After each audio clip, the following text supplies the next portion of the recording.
பண்ணிட்டாருன்னா ஒரே நாள்ல எவ்வளவு வேகமாக டிஐஜி ஒரு பக்கம், உங்க எஸ்பி ஒரு பக்கம், உங்க ஐஜி ஒரு பக்கம் வேலை செஞ்சு அவருக்கு suspension order கொடுத்தீங்களே.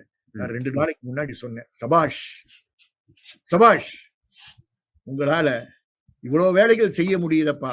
DGP, ADGP, IG, DIG 17 பேரை அருணா ஜெகதீஷன் டிசிப்ளினரி ஆக்ஷன் எடுக்க சொன்னாரு. ஒரு ஆள கான்ஸ்டபிள், ஒரு சப் இன்ஸ்பெக்டர், ஒரு இன்ஸ்பெக்டர், ஒரு ஐபிஎஸ் ஆபீசர் தொட முடிஞ்சதா உங்களால? உங்க வீர செயல்களை போய் அங்க காட்டுங்க. வீர செயல்களை மிஸ்டர் சங்கர் ஜிவால் அங்க காட்டுங்க.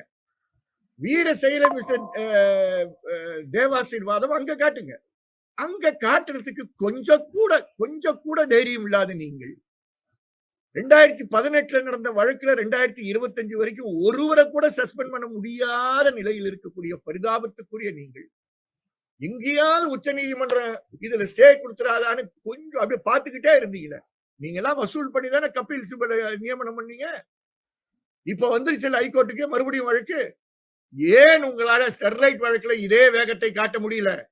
அப்ப நீங்கள்